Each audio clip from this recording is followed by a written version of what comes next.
So hello positive people, welcome to our another video. तो इस video में अपन क्या बात करने वाले हैं, ये है अपने वर्क पावर एनर्जी का कौन सा लेक्चर, चौथा लेक्चर। तो इस लेक्चर में अपन क्या क्या बात करने वाले हैं, देखो इस लेक्चर में अपन पूरे के पूरे पोटेंशियल एनर्जी के बारे में बात करने वाले हैं और बहुत अच्छी तरीके से इस पूरे कॉन्सेप्ट को जो है समझने वाले हैं। तो चलो यार स्टार्ट करते हैं पोटेंशियल एनर्जी का। तो पोटेंशियल एनर्जी का खेल कुछ इस प्रकार है कि चलो इसका पहले डेफिनेशन पढ़ते हैं। तो ये क्या बोलते हैं, it is defined as the ability of doing work और against conservative force. It arises from the configuration of the system on shifting the body from reference point. मतलब कुछ समझ नहीं आया अपने को, ठीक है।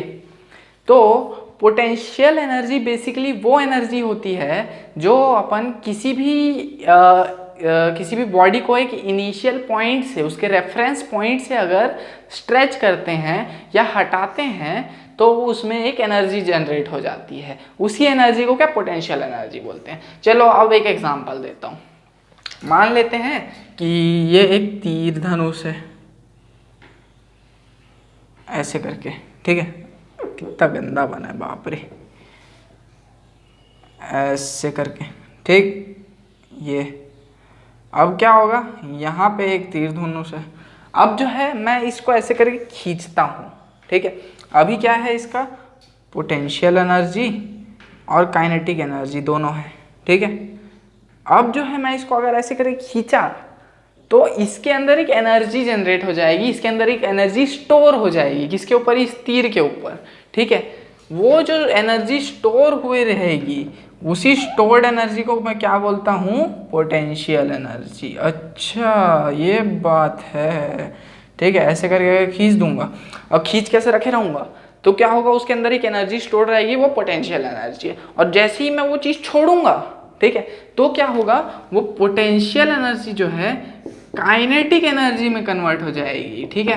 क्या होगा कि जैसे ही मैं उसको छोड़ूंगा तो उसकी पोटेंशियल एनर्जी ऐसे ऐसे करके जाती रहेगी, तो वो पोटेंशियल एनर्जी कम होती रहेगी, मतलब उसके अंदर जो एनर्जी स्टोर है वो कम होती रहेगी और वो जो है उसका स्पीड बढ़ते रहेगा। और स्पीड बढ़ रहा है मतलब वेलोसिटी बढ़ रहा है, और वेलोसिटी बढ़ रहा है तो काइनेटिक एनर्जी बढ़ रहा है। तो पोटेंशियल एनर्जी काइनेटिक एनर्जी के अंदर जो है वो हो जाएगी, क्या, कन्वर्ट हो जाएगी। और पोटेंशियल एनर्जी और काइनेटिक एनर्जी का जो सम है वो कांस्टेंट होता है। अच्छा, पोटेंशियल एनर्जी और काइनेटिक एनर्जी का सम कांस्टेंट होता है। इसी कारण किसी जगह पे पोटेंशियल एनर्जी ज़्यादा होता है तो काइनेटिक एनर्जी कम हो जाता है, और काइनेटिक एनर्जी ज़्यादा होता है तो पोटेंशियल एनर्जी कम हो जाता है। जब इसको अपन नहीं खींचे थे तो पोटेंशियल एनर्जी और काइनेटिक एनर्जी दोनों सेम अमाउंट पे ही थे। जैसे ही खींचे तो उसके अंदर एक एनर्जी जनरेट हो गई, कौन सी एनर्जी, पोटेंशियल एनर्जी। जैसे कि चलिए एक और एग्जांपल दिखाते हैं आपको, ठीक है। तो मान लेते हैं ये जो है ये ग्राउंड है, ठीक है। ये एक ग्राउंड है, ऐसे रखा मैं इसमें। अब पोटेंशियल एनर्जी क्या है इसमें, मैं इसको ऐसे उठाया, ठीक है। तो अब इसके अंदर ना एक एनर्जी डेवलप हो गई है। मेरे को कैसे पता चलेगा इसके अंदर एक एनर्जी डेवलप हो गई है, जैसे ही मैं छोड़ूंगा, ओ भाई साहब ठीक है।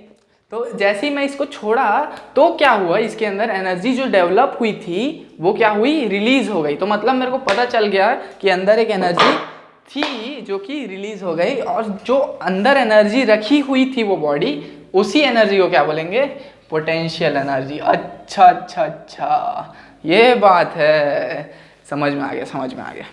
मतलब अगर कोई भी बॉडी किसी एक जनरल हाइट पे पहुंच जाती है तो उसको क्या बोलेंगे, उसमें पोटेंशियल एनर्जी आ गया। अच्छा, मतलब कोई भी बॉडी को मैं यहाँ से उठा के यहाँ ले गया तो उसमें क्या आ गई, पोटेंशियल एनर्जी आ गई। ओह समझ गया। मतलब अगर मान लेते हैं कोई बॉडी को मैं यहाँ से चलाना स्टार्ट किया और ये ऐसे पहाड़ है, ठीक है।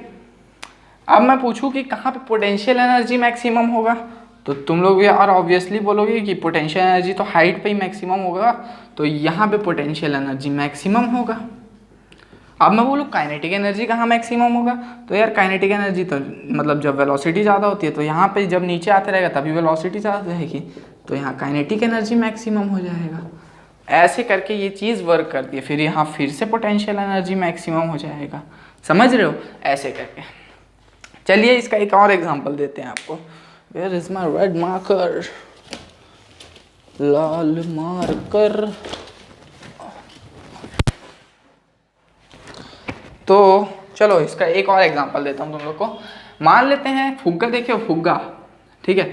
तो मान लेते हैं कि फुग्गा ऐसे फूला हुआ है और चुपचाप ऐसे रखा हुआ है, ठीक है। ऐसे करके यहाँ से चोची बंद करके रखे हुए हैं अपन इसका। अब क्या हुआ, इसमें पोटेंशियल एनर्जी काइनेटिक एनर्जी दोनों है, लेकिन काइनेटिक एनर्जी क्या है, कम अमाउंट पे है। ये अपने अंदर एक एनर्जी स्टोर करके रखा है, जैसे ही ऐसे जब तक उसको पकड़े अपन। जैसे ही मैं उस फुग्गे को छोड़ूंगा, ठीक है, क्या होगा, वो फुग्गा दौड़ने लगेगा किसी भी स्पीड से और उसके अंदर का जो एनर्जी है वो खत्म होने लग जाएगा। तो क्या होगा, पोटेंशियल एनर्जी कम होते जाएगा उस फुग्गे का और काइनेटिक एनर्जी बढ़ते जाएगा। मतलब मेरे को एक चीज़ समझ में आ गई कि पोटेंशियल एनर्जी जो है एक बॉडी स्टोर करके रखता है, हाँ वो एक बॉडी स्टोर करके रखता है अपने अंदर, और जैसे ही अपन उसको छोड़ते हैं वो उस एनर्जी को लूज कर देता है और काइनेटिक एनर्जी में कन्वर्ट हो जाती है वो एनर्जी, ठीक है। तो 3 एग्जाम्पल काफ़ी है, पहला एरो वाला, दूसरा ये पहाड़ वाला और तीसरा ये बैलून वाला, ठीक। अब ये वाला देखते हैं, ये पॉइंट क्या बोलता है। It is only defined for conservative force. देखो पोटेंशियल एनर्जी सिर्फ कंजर्वेटिव फोर्स में ही एक्ट करती है, नॉन कंजर्वेटिव फोर्सेस के लिए पोटेंशियल एनर्जी नहीं है, ठीक है। ठीक है भाई, क्या है, potential energy depends upon frame of reference. इसका क्या मतलब, अभी बताते हैं।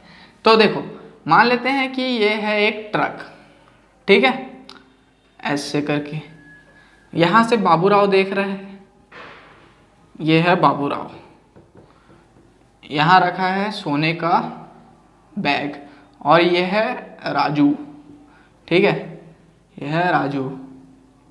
अब मैं बोलूं कि what is the potential energy of bag with respect to Raju, तो तुम लोग बोलोगे यार बैग भी सेम पे है और राजू भी सेम पे है, मतलब सेम लेवल पे भाई साहब। Potential energy of bag with respect to Raju, bag with respect to Raju, तो बैग भी सेम लेवल पे और मेरा राजू भी सेम लेवल पे है ना, तो पोटेंशियल एनर्जी क्या होगा, जीरो होगा, ऑब्वियसली जीरो होगा, और क्या, ठीक है। जैसे कि मान लेते हैं मैं बोला कि ये मार्कर का इंक, अरे यार, ठीक है, ये मान लेते हैं कि ये वाला ग्राउंड है, ये मार्कर का इंक और ये मार्कर, इन दोनों का पोटेंशियल, दोनों में से किसका पोटेंशियल एनर्जी ज़्यादा है, तो दोनों का सेम है, क्योंकि दोनों ही सेम अमाउंट है, मतलब दोनों ही सेम लेवल पे है, इसीलिए, ठीक है। तो राजू और बैग दोनों सेम लेवल, तो पोटेंशियल एनर्जी जीरो। लेकिन बाबूराव के हिसाब से इन लोग क्या है, इस लेवल वाले रोड से किसी एच हाइट पे हैं, क्योंकि लोग बस में हैं, तो बाबूराव के हिसाब से इन पे पोटेंशियल एनर्जी क्या लग रही है, mgh। क्यों, क्योंकि हेड एच हाइट पे और फोर्स कितना लग रहा है उन पे, mgh। तो बैक पे कितना पोटेंशियल एनर्जी लग रहा है, mgh। किसके हिसाब से, बाबूराव के हिसाब से। तो अपने को पता चल गया कि अलग अलग फ्रेम ऑफ रेफरेंसेस के लिए पोटेंशियल एनर्जी अलग अलग होने वाली है। मतलब खेल कुछ ऐसा है कि जैसे जैसे देखने की सोच है उसी हिसाब से अपने को पोटेंशियल एनर्जी दिखेगा। मतलब ये तो अपने अपने नज़रिए की बात है, ठीक है। तो potential energy can be positive, negative और जीरो। और जीरो लिखना भूल गया भैया। जीरो कब होगा, जब दोनों एक ही लेवल पे होंगे। पॉजिटिव कब होगा, जब वो ऊपर उठने लग जाएगा। और नेगेटिव कब होगा, मान लेते हैं ये ग्राउंड है, ठीक है, अब ये नीचे है, ये ऊपर है, तो ये ग्राउंड से अगर कोई बॉडी ऐसे नीचे की तरफ अगर आ गई तो नेगेटिव हो जाता है पोटेंशियल एनर्जी, ठीक है। और ग्राउंड से ऊपर लेवल पे आ गई तो पोटेंशियल एनर्जी पॉजिटिव, ठीक है। ठीक है भाई, सो मिटा देते हैं एक सेकेंड।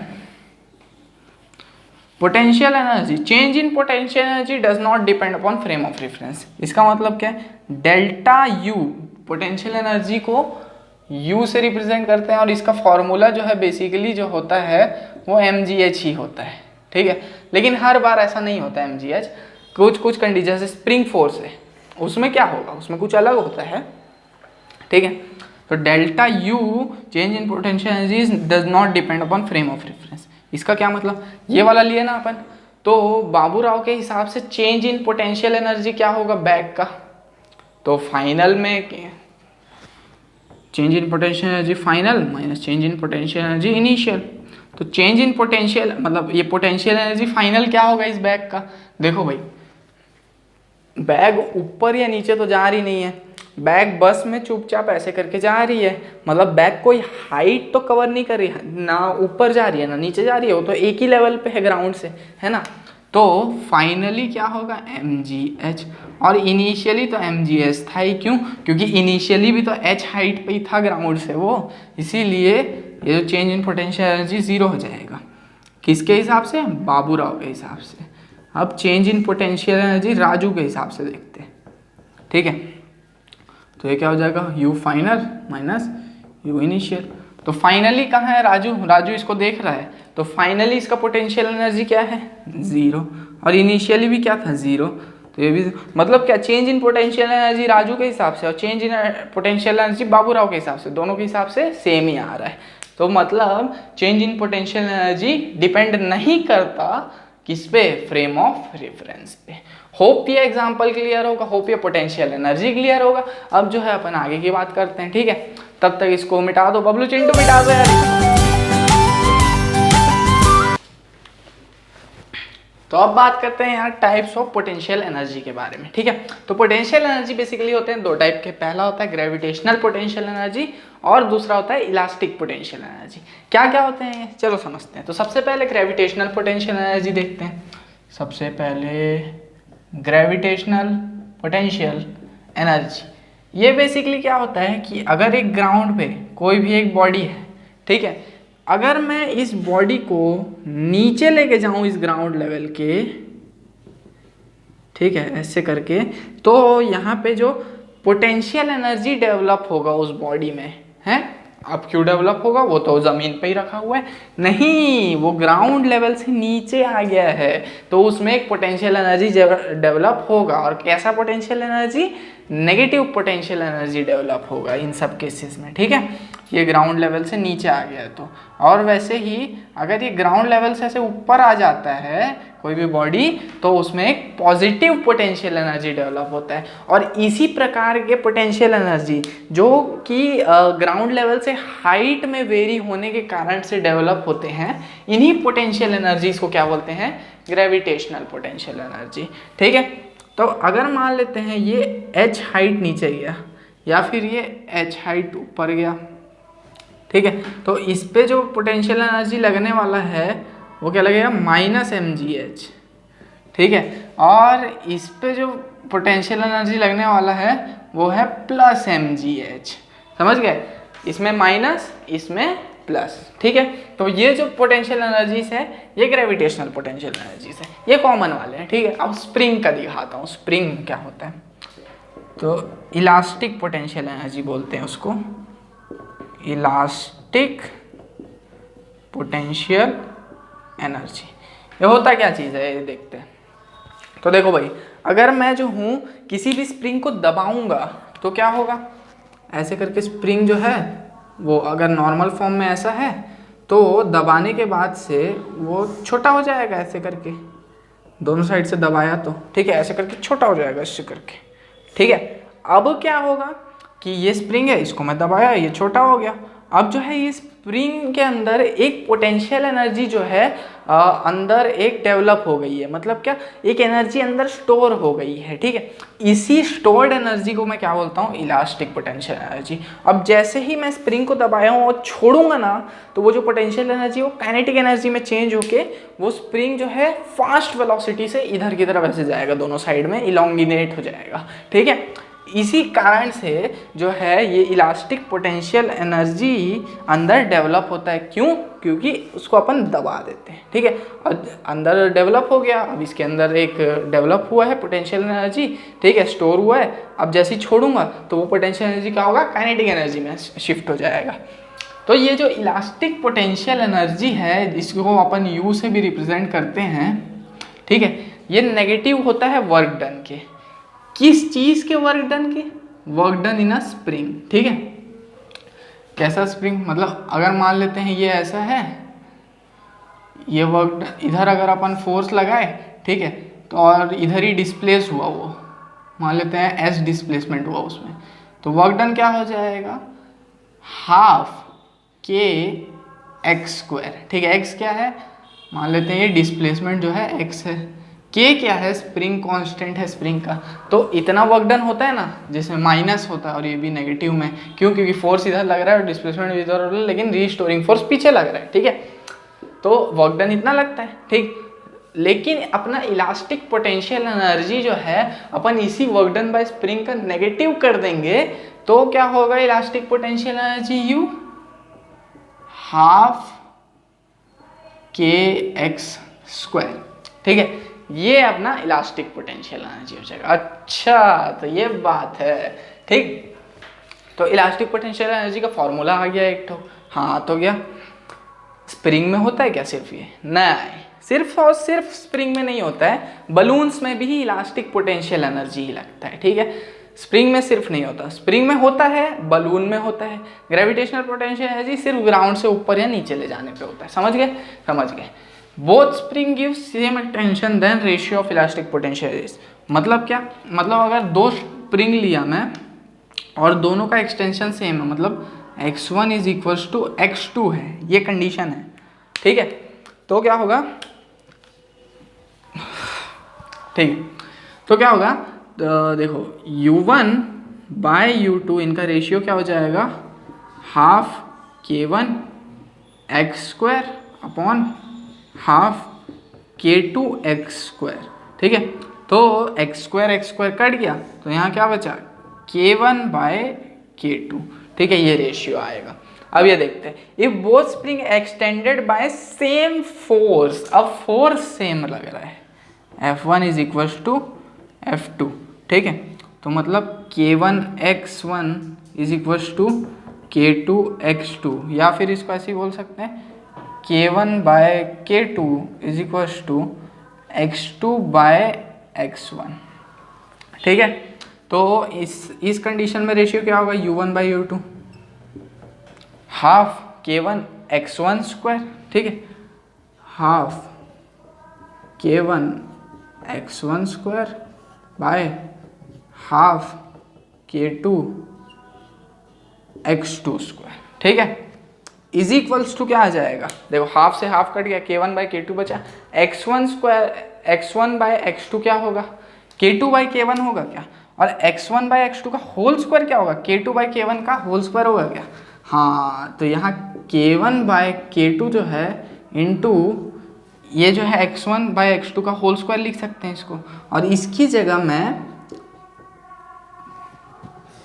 k2 बाय k1 का होल स्क्वायर डाल देता हूँ, इज इक्वल्स टू डालता हूँ, ठीक है, तो ये k1 से ये k1 कट गया, ये k2 से ये k2 हट गया, तो यहाँ बचा k2 बाय k1, ठीक है, तो इनका रेशियो क्या आ जाता है, u1 बाई u2 का, u1 by u2 is equals to k2 by k1 L, ये जो है अपना रेशियो आ गया इस कंडीशन में, ठीक। होप कि ये क्लियर होगा और ये पोटेंशियल एनर्जी का जो फंडा है वो क्लियर होगा। भले ही इसका डेफिनेशन नहीं दे पाया हूँ, लेकिन जो है अच्छे से समझाया हूँ, ये मेरे को पता है, ठीक है। चिंटू बबलू मिटा दो इसको। तो अब देखते हैं यार इन दो क्वेश्चंस के बारे में, ठीक है। इन दो क्वेश्चंस को देखने के बाद पहले अपन एक चीज देखते हैं, जो कि एक अलग सा फॉर्मूला निकल के आता है अपने पास इलास्टिक पोटेंशियल एनर्जी का, ठीक है। वो फॉर्मूला क्या है, देखो W is equal to half K X square होता है, हाँ ठीक है, मैं ऊपर और नीचे के को मल्टीप्लाई कर देता हूँ, हाँ ठीक है। अब जो है मैं क्या करता हूँ, ये के square x square by 2k हो जाएगा ये, हाँ। इसमें नया फॉर्मूला क्या है, देखो भाई, जिसको पता है उसको पता है, फोर्स इज इक्वल टू होता है के एक्स, तो ये क्या हो जाएगा, ऊपर वाला फोर्स का स्क्वायर हो जाएगा, क्या हो जाएगा, फोर्स का स्क्वायर अपॉन 2k। यहाँ से मेरे पास वर्क डन का एक नया सा फॉर्मूला निकल के आता है, ये लो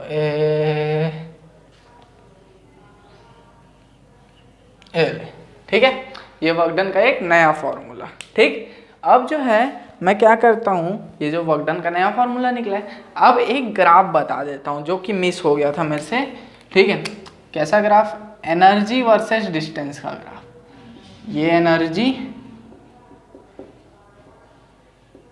और ये डिस्टेंस, ये धूम।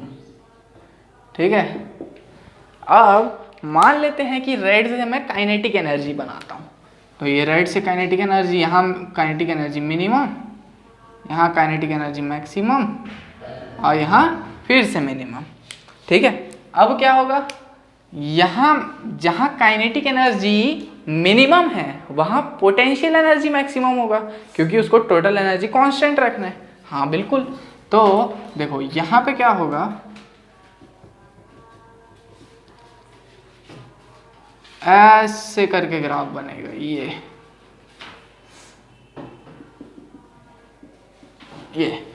ठीक है, यहाँ पे काइनेटिक एनर्जी मिनिमम, ये रेड वाला क्या है, काइनेटिक एनर्जी है, काइनेटिक एनर्जी। ठीक है, और ये क्या है, पोटेंशियल एनर्जी। तो काइनेटिक एनर्जी जहाँ मिनिमम, पोटेंशियल एनर्जी वहाँ मैक्सिमम।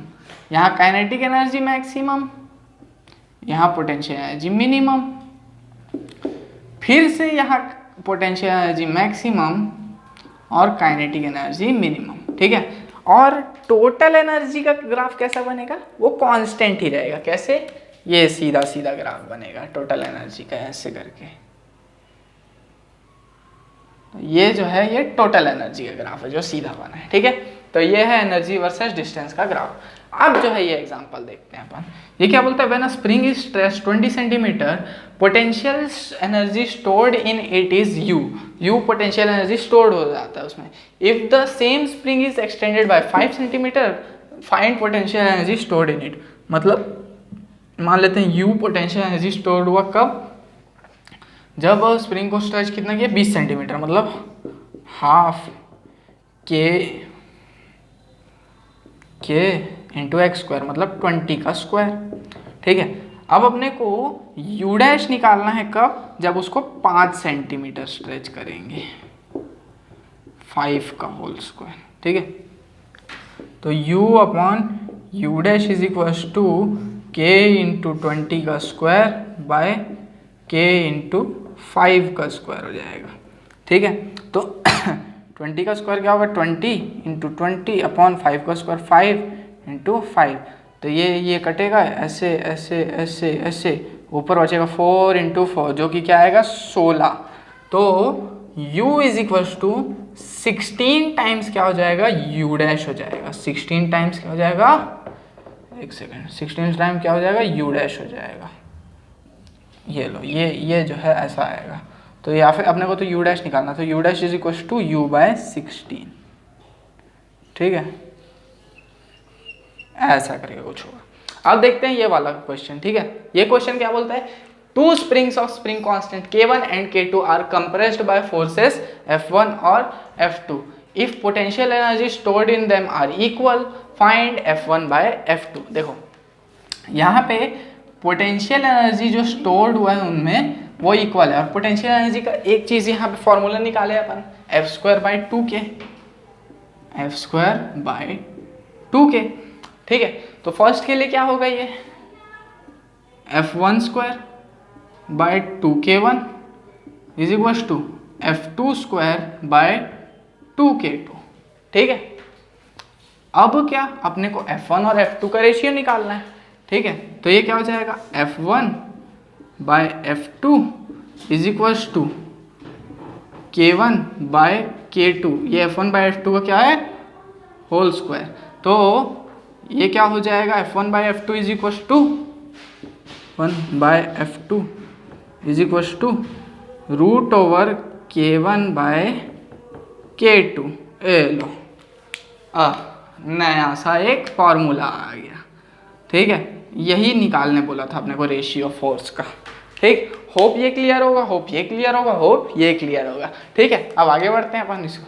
चिंटू बबलू मिटा दो यार इसको। तो अब बात करते हैं यार अपन चेंज इन पोटेंशियल एनर्जी के बारे में। तो ये चेंज इन पोटेंशियल एनर्जी क्या है? तो बेसिकली जो पोटेंशियल एनर्जी अपन एक पॉइंट से किसी दूसरे पॉइंट पे लेके जाएंगे तो उसमें चेंज आएगा। हाँ आएगा, तो उसी को चेंज इन पोटेंशियल एनर्जी बोलते हैं। तो ये क्या इसका फॉर्मूला भी बनता है? हाँ एक फॉर्मूला बनता है। कैसा? Change in potential energy between two points is defined as negative of work done by conservative force. मतलब क्या? मतलब ये देखो, मतलब अगर मान लो इस पॉइंट पे कोई चीज़ रखी हुई है, वो यहाँ से यहाँ पे जा रही है, ठीक है, इसका हाइट ग्राउंड से h1 है और इसका हाइट ग्राउंड से h2 है। इसको 1 मान लेते हैं, इसको 2 मान लेते हैं, ठीक है। अब ये यहाँ से यहाँ जा रहे हैं, ठीक। तो इसका जो पोटेंशियल एनर्जी है वो कितना चेंज होगा? बिल्कुल देखते हैं। तो डेल्टा यू क्या होगा? You final minus U initial. वो जो है वो नेगेटिव ऑफ वर्क डन होगा बाय कंजर्वेटिव फोर्स, ठीक है। मतलब यहाँ से यहाँ तक जो कंजर्वेटिव फोर्स का वर्क डन हुआ है उसके इक्वल होगा किसके? नेगेटिव में वो भी, ठीक है। तो यू फाइनल क्या हो जाएगा? mgh2 माइनस यू इनिशियल क्या? mgh1 is equal to negative of work done क्या हो जाएगा? फोर्स जो कि लग रहा है mg इंटू डिस्प्लेसमेंट मतलब x, क्योंकि यहाँ से यहाँ तक का ही डिस्प्लेसमेंट मान लेते हैं, मैं x ले लेता हूँ, ठीक है। तो यहाँ से ऐसा डिस्प्लेस हुआ है, लेकिन अपने को पता है कि कंजर्वेटिव फोर्स क्या होता है? ग्रेविटेशनल फोर्स, ठीक है। और ग्रेविटेशनल फोर्स सिर्फ हाइट को मानता है, हॉरिजॉन्टली कितना चला उसको नहीं मानता। तो हाइट कितना चेंज हुआ? x चेंज हुआ, तो माइनस mgx हो जाएगा।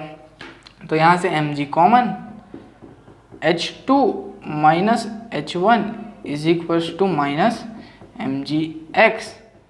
तो mg से ये mg कट जाएगा और यहाँ मेरे पास बचेगा x is equal to h2 minus h1। समझ गए? ये मेरे पास x की वैल्यू आ जाएगी। हाँ ये तो ट्रू है, ठीक है। h2 में h1 माइनस कर देंगे तो क्या आ जाएगा? x आ जाएगा। हाँ बिल्कुल x आ जाएगा, ठीक है। ये ट्रू है तो ये फॉर्मूला भी ट्रू होगा, ठीक। अब जो है मैं एक चीज़ बताने वाला हूँ। कैसी चीज़? मान लेते हैं कि यहाँ से यहाँ तक ले जाने में अपन एक छोटा सा वर्क डन किए इनके बीच में, यहाँ से यहाँ तक, ए से बी तक, ये ए ये भी एक छोटा सा वर्क डन, ठीक है। मान लेते हैं dw वर्क डन किए, dw, और इसका पोटेंशियल एनर्जी ए से बी में कितना चेंज हुआ? du चेंज हुआ, ठीक है। तो इस रिलेशन से ये जो du है ये नेगेटिव ऑफ dw होगा, ठीक है। होप ये याद रहेगा। और इसको आगे एक्सटेंड करूं तो du is equal to negative of dw is equal to minus of f dx, ठीक है। ये क्या है? ये f dx क्या है? ये फोर्स है, कंजर्वेटिव फोर्स Fc जो कि ए बी वाले पार्ट पे लग रहा है, छोटे से पार्ट पे। और dx क्या है? ये जो डिस्प्लेसमेंट हुआ है dx, ये वो है। समझ रहे हो? हाँ समझ रहे हो। तो अगर मैं du का इंटीग्रेशन करता हूँ ऐसे करके, ठीक है, du का मैं इंटीग्रेशन करता हूँ ऐसे करके, कहाँ से? u इनिशियल से u फाइनल तक इज इक्वल टू, फिर इसका भी इंटीग्रेशन हो जाएगा ऑटोमेटिकली, Fc dx वो भी नेगेटिव में, कहाँ से कहाँ तक? x इनिशियल जो कि यहाँ पे x इनिशियल से x फाइनल तक। तो ये हो जाएगा minus f x final minus x initial, x final minus x initial. तो ये डेल्टा u हो जाएगा is equal to negative of x F X final minus X initial, ठीक है। ये जो है चेंज इन पोटेंशियल एनर्जी का एक और फॉर्मूला निकल के आ जाए, ठीक है, ठीक है। अब जो है इसको मैं क्या डेल्टा एक्स भी बोल सकता हूँ? हाँ बिल्कुल। तो फोर्स इज इक्वल टू यहाँ से एक छोटा सा रहेगा तो du बाय डी एक्स भी हो जाएगा। कैसे कैसे कैसे कैसे? यहाँ पे मेरे पास du is equal to minus F D X है ना, तो एफ सी क्या हो जाएगा? du बाई डी एक्स, वो भी नेगेटिव में। तो यहाँ से फोर्स का एक और फॉर्मूला हो गया कंजर्वेटिव वाले फोर्स का। फॉर्मूले पे फॉर्मूले बनते जा रहे हैं भाई साहब, ठीक है। अब देखते हैं, when potential energy depends on X Y and Z, मतलब 3 डायमेंशन पे डिपेंड कर रहा है, तब जो है इस फोर्स का जो वो होगा, कंजर्वेटिव फोर्स का फॉर्मूला क्या होगा, minus D U by D X I cap plus D U by D Y J cap plus D U by D Z K cap, ठीक है। ये क्या होगा, कंजर्वेटिव फोर्स का फॉर्मूला आ जाएगा, ठीक है। इसी को ग्रेडियंट यू भी बोलते हैं।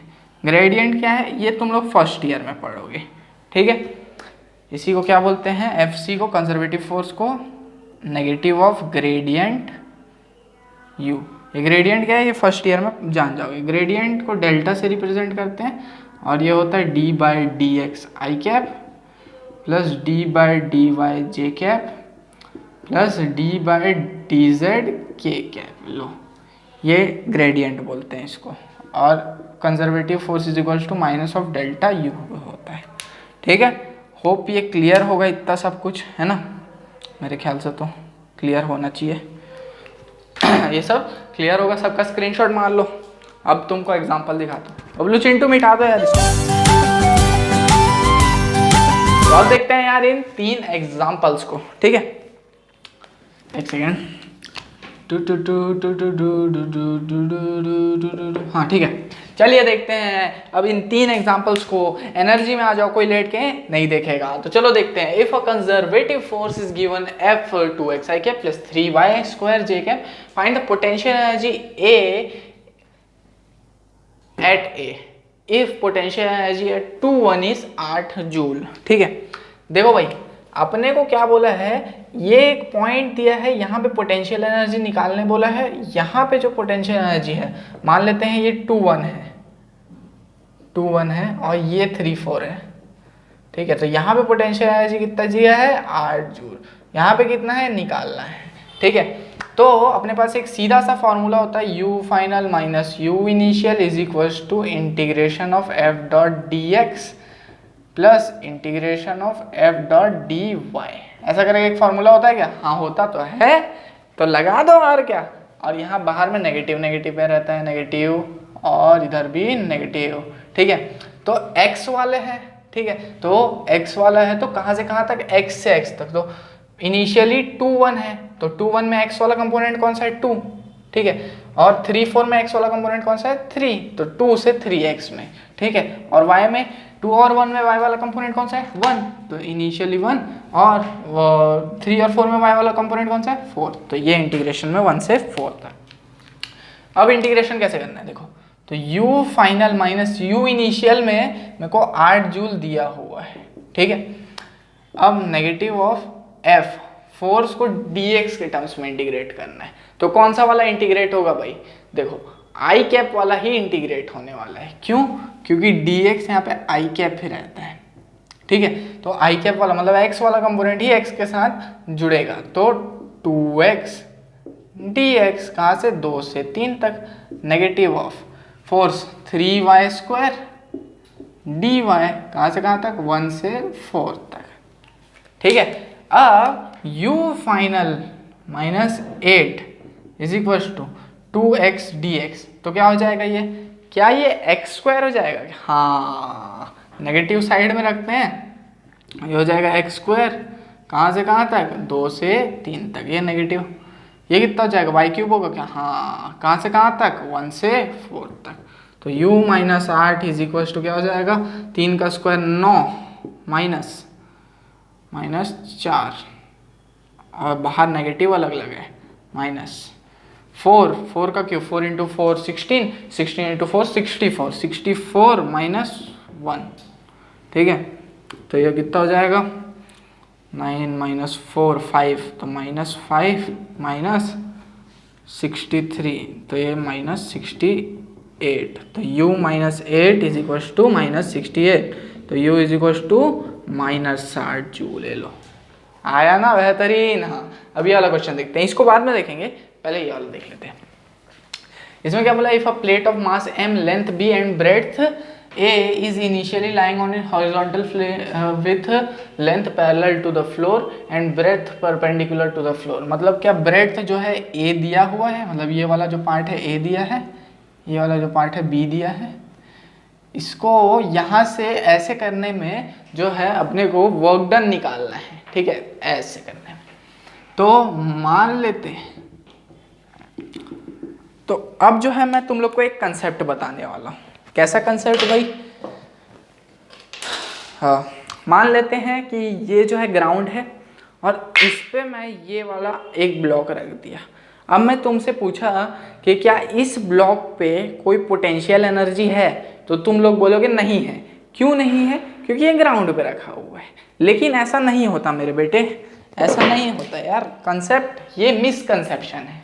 तो देखिए, इसका भी पोटेंशियल एनर्जी होता है। कितना है? कितना? ये तो किसी हाइट पे है ही नहीं ग्राउंड से। देखिए, इसका हाइट नहीं लेते हैं, इस पूरे सिस्टम के सेंटर ऑफ मास का हाइट लिया जाता है। तो centre of mass obviously breadth के हाफ में ही होगा, तो a/2 ले लेंगे, ठीक है। और इसका कितना? h/2 या फिर b/2 बोल सकते हैं, ठीक है। इतने पे रहेगा सेंटर ऑफ मास, ठीक। हाँ, ठीक है। To erect it on the bread, अपने को क्या निकालना है? वर्क डन निकालना है। ये लो, वर्क डन, वर्क डन। तो देखो, इनिशियली केस में है, ऐसे में है, ठीक है। तो इनिशियली देखो, minus of work done is equal to delta U होता है, ये U final minus U initial लिख सकता हूँ। हाँ, तो इसको क्या मैं एम जी फाइनल क्या है? एम जी फाइनल कितना है? b/2 minus M G a/2। a/2 क्यों? क्योंकि ये a/2 है और सेंटर इसका जो है कुछ ना कुछ पोटेंशियल एनर्जी होगा, भले ही ये ज़मीन पे क्यों ना रखा हो, लेकिन इसका कोई ना कोई पोटेंशियल एनर्जी होगा। क्यों? क्योंकि सेंटर ऑफ मास का हाइट लिया जाता है सब में, ठीक है। तो माइनस ऑफ वर्क डन, तो वर्क डन कितना हो जाएगा? mg/2 a-b। इस नेगेटिव को मैं यहाँ ला दिया तो a-b हो गया। तो ये जो है मेरा वर्क डन आ जाएगा। समझ गए? होप समझ ही गए होगे, ठीक है। अब ये वाला क्वेश्चन देखते हैं। A potential energy for a 2D force is of the form u इस फॉर्म में दिया हुआ है। Find the force that acts in the point xy। तो देखो भाई, u दिया हुआ है मेरे को कितना? 3x² y माइनस 7x, ठीक है। तो सबसे पहले मेरे को f जो चाहिए वो fx i cap plus fy j cap, इस फॉर्म में रहता है फोर्स। हाँ, बिल्कुल इसी फॉर्म में रहता है। तो fx क्या हो जाएगा? du/dx होता है क्या fx? हाँ, तो नेगेटिव ऑफ du/dx। तो इसको x के टर्म्स में डिफ्रेंशिएट करूँगा तो क्या आ जाएगा? ये हो जाएगा माइनस ऑफ 6xy माइनस +7, क्योंकि यहाँ नेगेटिव लगा है ना आगे। और fy कितना हो जाएगा? माइनस ऑफ du/dy, जो कि कितना हो जाएगा? ये हो जाएगा 3x², वो भी नेगेटिव में, माइनस 3x²। ये तो x वाला टर्म है तो y के टर्म्स में डिफ्रेंशिएट नहीं होगा। तो फोर्स कितना हो जाएगा total? Minus 6xy plus 7 minus 3x²। तो ये जो है अपना नेट फोर्स आ जाएगा, ये वाला। होप ये तीनों क्वेश्चन क्लियर हो गया होगा। इन तीनों का स्क्रीनशॉट ले लो, मैं मिटाता हूँ फिर इसको। मैं कहाँ मिटाऊंगा? बबलू चिंटू है ना, बबलू चिंटू मिटा दो यार इसको। तो अब हम बात करते हैं यार इन दो क्वेश्चंस के बारे में, ठीक है। तो ये दो क्वेश्चंस क्या बोलते हैं? सबसे पहले ये क्वेश्चन बोलता है कि a chain of mass m length l is kept in 3 position, find potential energy of chain in all 3 cases. तो 3 पोजीशन में रखा गया और तीनों पोजीशन में इसका पोटेंशियल एनर्जी। तो पहला केस क्या था मैं बता रहा हूँ, ये देखो, चेन को इधर रख दिए। अब बोल भाई पोटेंशियल एनर्जी क्या है इसका? तो हमको पता है कि centre of mass negligible distance पे है ग्राउंड से, तो potential energy M G H, H क्या है 0, तो पोटेंशियल एनर्जी 0। ठीक है, अगली बार क्या किया, उसको एच हाइट था तो एच हाइट को ऐसे टांग दिया। अब क्या होगा पोटेंशियल एनर्जी, हम बच्चे को पता है कि यहाँ जो सेंटर ऑफ मास होने वाला है, एक सेकेंड,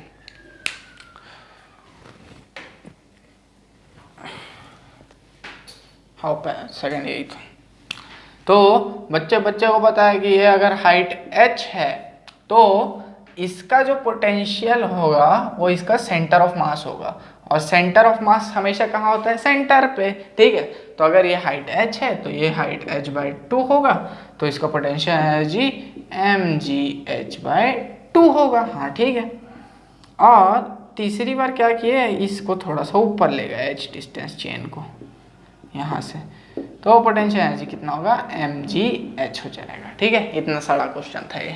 अब ये वाला देखिए, थोड़ा अच्छा क्वेश्चन है। ठीक है, अब metre stick of mass 400 gram, ठीक है, ये 400 ग्राम का मीटर स्टिक है, if divided at one and displaced through an angle theta, और ये 1 मीटर का दिया हुआ है ना, याद रखना, ये ए बी का जो लेंथ है वो है 1 मीटर। ठीक है, उसको 60 डिग्री घुमाए, मतलब कैसा था, ऐसा था, उसको 60 डिग्री ऐसे टूर करके घुमा दिए। अब बोल रहे हैं कि इंक्रीज इन पोटेंशियल एनर्जी क्या होगा भाई, तो इनिशियली उसका पोटेंशियल एनर्जी कितना था, mgh या फिर mg/2 भी बोल सकते हैं। क्यों, क्योंकि 1 मीटर,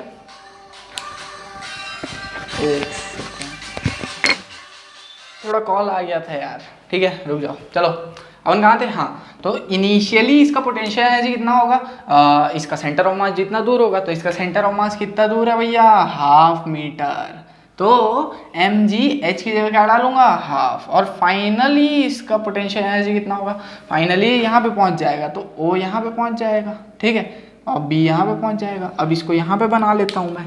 ठीक है, तो ये A है, ये B है, ऐसे करके ये B बनेगा, ये B, और यहाँ कहीं O रहेगा, और इसका O यहाँ रहेगा, और ये डिस्टेंस कितना है अपने को नहीं पता।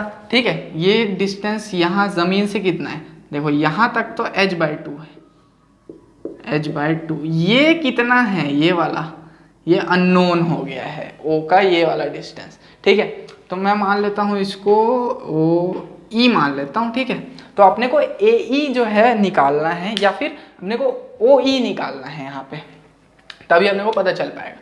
तो सबसे पहले मेरे को पता है कि OA जो है वो 1/2 है। हाँ ठीक है, और ये जो है 60 डिग्री है, तो देखो ये O, ये A, ये O,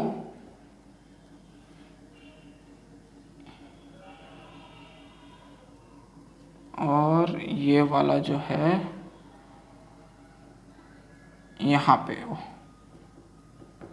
ठीक है, और ये है 60 डिग्री, तो cos 60 कितना होता है, cos 60 होता है बेस जो कि है AE, बेस जो कि है कितना AE, AE by hypotenuse, hypotenuse जो कि है AO, AO दिख रहा है, ये वाला AO, बेस मतलब ये AE, ये वाला, इस पे अपन लगा रहे हैं AEO पे राइट एंगल ट्रायंगल में cos 60 लगा रहे हैं, तो cos 60 कितना, बेस जो कि है AE बाय हाइपोटेनस AO, तो AE क्या हो जाएगा, हाइपोटेनस AO कितना है, 1/2 दिया हुआ है, तो cos 60 कितना होता है, 1/2 इंटू 1/2, तो ये हो जाएगा 1/4। ठीक है, तो AE मेरे को मिल गया कितना, 1/4, तो AO कितना है, नहीं 1/4, 1/4, AO कितना है 1/2, AE कितना है 1/2। ठीक है, तो 1/4 प्लस 1/4 क्या टोटल 1/2 होगा क्या, हाँ ठीक है। AO कितना दिया हुआ है, 1/2 दिया हुआ है, AE कितना निकाला है यहाँ से 1/4, तो EO भी क्या है 1/4 होगा, हाँ।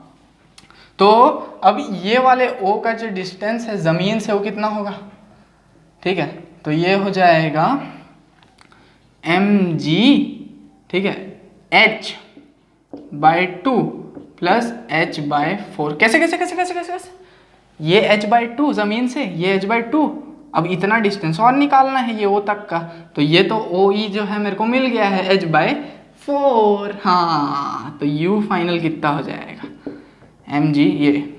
तो आपने वो बोला the increase in potential energy, मतलब U final minus U initial बोल रहा है, तो ये हो जाएगा mg h/2 plus mg h/4 minus mg h/2, mg h है यहाँ पे, ठीक है, ठीक है ना। यहाँ h वेच नहीं है यार, माफ़ करना, h गलती से डाल गया, यहाँ 1/2 है सब, क्योंकि 1 मीटर दिया है ना सबका। तो ये डेल्टा यू क्या हो जाएगा, mg/2 गया, तो mg/4, तो मास कितना है 0.4, जैसे 400 ग्राम मतलब 0.4, g है 10/4, तो डेल्टा यू क्या आ जाएगा 1 जूल। ठीक है, होप ये क्वेश्चन क्लियर हो गया होगा, मैंने पूरी कोशिश की समझाने की, समझ ही गए होगे डायग्राम से भी। ठीक है, इसका ले लो स्क्रीनशॉट, बबलू चिंटू मिटा दो। तो अब देखते हैं यार इन दो क्वेश्चंस को। ठीक है, ये दोनों थोड़ा सिमिलर टाइप का है, इंटीग्रेशन से ही बनाना है दोनों को। ठीक है, ये तो जेई मेंस में 19 में भी आ चुका है, 19 के मेंस में। ठीक है, a chain of mass m length l is held in frictionless table in such a way that 1/nth part is hanging. Calculate the work done to pull hanging part of chain. Chain के hanging part को पुल करने के लिए कितना work done लगने वाला है। तो चलो यार स्टार्ट करते हैं। तो सबसे पहले जो मास है एक चेन का, देखो मान लेते हैं n चेन है, तो एक चेन का मास कितना होगा, एक चेन बहुत सारे चेन से मिलके बना है, तो n चेन का मास कितना होगा, m/l होगा क्या। अगर टोटल मास m है और लेंथ है चेन का l, तो सिर्फ एक चेन का मास m/l होगा क्या, हाँ बिल्कुल होगा। तो अपने को निकालना है कि l/n लेंथ में चेन का मास कितना होगा, mass of chain at l/n length. ठीक है, तो क्या होगा m/l इंटू l/n, जो कि l/n से कट जाएगा और बचेगा मेरे पास m/n। तो इतना मास है किसका, जो लटका हुआ पार्ट है उसका। ठीक है, इतना मास किसका है, जो लटका हुआ पार्ट है उसका।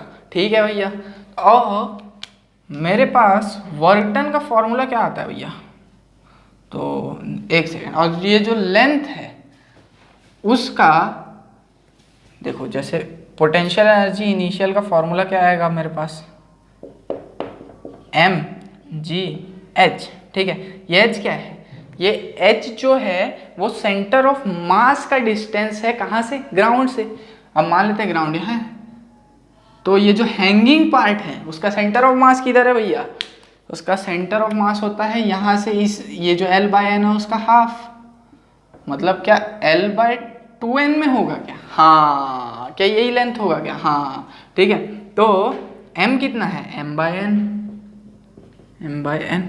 g तो उतना ही है, और h कितना है, l/2n, तो ये क्या हो जाएगा mg l/2n स्क्वायर। ठीक है, ये इनिशियल पोटेंशियल एनर्जी है।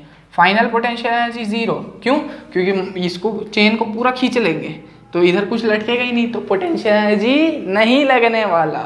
तो वर्क डन क्या लगेगा, u final minus u initial, जो कि minus of mg l/2n square लगेगा। ये लो, ठीक है। अब इसको देखते हैं, तो ये क्या बोलता है भैया कि a chain of mass m is kept on A hemisphere, find out potential energy of chain assuming reference line है 0।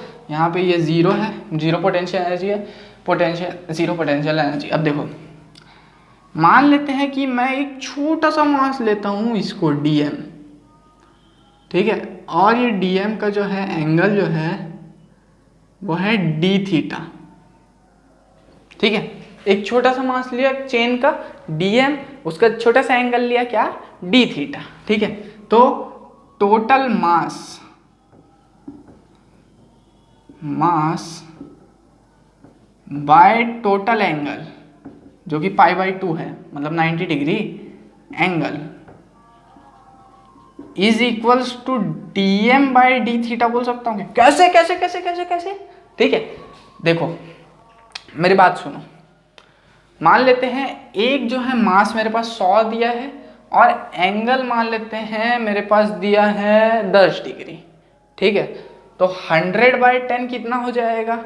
10 ही होगा। ठीक है, अब मान लेते हैं मैं एक छोटा सा मास लेता हूँ उसी में से जो कि 10 दिया है मेरे पास, और छोटा सा डिग्री लेता हूँ 1 डिग्री, तो तब भी मेरे पास 10 ही आना है। ठीक है, तो क्या इन दोनों का रेशियो मैं सेम कर सकता हूँ, भले बड़ा हो या छोटा? हाँ, क्यों नहीं कर सकता, है ना। तो जैसे टोटल मास है मान लेते हैं m और उसका एंगल है थीटा, इज इक्वल्स टू मैं dm/d थीटा भी ले सकता हूँ। ठीक है, इसमें कोई दिक्कत वाली बात नहीं है। और ये जो टोटल एंगल है वो π/2 है। क्यों? क्योंकि ये 90 डिग्री तक है ये चेन। ठीक है, तो यहाँ से मेरे पास dm क्या आ जाएगा? 2m/π into D theta. ठीक है, तो अब इनिशियल पोटेंशियल एनर्जी या फिर पोटेंशियल एनर्जी स्मॉल वाला, इस ये जो छोटा सा है उसका पोटेंशियल एनर्जी कितना होगा? तो ये डी होगा m, मतलब dm into G into H. ठीक है, यही होगा ना भैया? हाँ, यही तो होना चाहिए। अब जो है ये जो h है ये वाला है। ठीक है, और ये है थीटा, तो ये हाइट चाहिए मेरे को। ठीक है, ये हाइट मेरे को चाहिए, तो अब मेरे को क्या करना चाहिए भाई? तो हाइट इज इक्वल टू क्या डाल सकता हूँ मैं? ध्यान से सोचो, ध्यान से सोचो। यहाँ पे मेरे पास एक रेडियस r है और ये भी r है। ठीक है, अब देखना ध्यान से, मैं OAC बनाने वाला हूँ। ये O पॉइंट है मान लेते हैं, ये A पॉइंट है, AC मान लेते हैं, ये थीटा है, ये r है। ठीक है, ये मेरे को चाहिए h। ठीक है, ये हाइट चाहिए, तो sine theta is equal to क्या होता है? परपेंडिकुलर जो कि h है बाय हाइपोटेनस जो कि r है। तो r इज इक्वल टू क्या लिख सकते? तो r sine theta is equal to h लिख सकता हूँ क्या? r sine theta is equal to h। हाँ, तो क्या यहाँ r साइन थीटा डाल सकता हूँ? हाँ, तो dm की जगह ये डाल दूँ क्या? हाँ, तो 2m/π into G into D theta into H की जगह r साइन थीटा। अब जो है इस du को मैं इंटीग्रेट कर दूंगा कहाँ से कहाँ तक? 0 से r तक। तो इसका इंटीग्रेशन में वो कहाँ से करना, कहाँ तक करना पड़ेगा? 2m/π r g sine theta D theta. तो डी थीटा दिया है यहाँ पे, तो डी थीटा को कहाँ से कहाँ तक करूँगा इंटीग्रेट? 0 से π/2। इसको एंगल के टर्म्स में इंटीग्रेट कर सकता हूँ क्योंकि डी थीटा दिया है। ठीक है, तो सब कुछ लोचा लापाड़ा बाहर आ जाएगा, यहाँ बचेगा 2m/π rg। ठीक है, साइन थीटा का इंटीग्रेशन होता है माइनस कॉस थीटा। ठीक है, कहाँ से कहाँ तक? 0 से π/2 तक, से π/2 तक। अब इसको सॉल्व करोगे तो ये वाला टर्म 1 आ जाएगा, और यहाँ पे मेरे पास इनिशियल मतलब पोटेंशियल एनर्जी क्या बचेगा? 2m/π rg। ठीक है, तो हमेशा याद रखना कि हेमिस्फीयर, देखो π/2 ला लूंगा तो cos 90 क्या होता है? 0। ठीक है, तो 0 माइनस cos 0 कितना होता है? 1, तो माइनस प्लस हो जाएगा। ठीक है, तो हमेशा याद रखना पोटेंशियल एनर्जी इन सब केस में जब हेमिस्फीयर में ऐसे चढ़ा होगा तो इतना आता है। ठीक है, होप ये लेक्चर अच्छा लगा होगा, होप ये 2 क्वेश्चंस अच्छे लगे होंगे। मिलेंगे अब अपन अपने अगले लेक्चर में। Bye bye.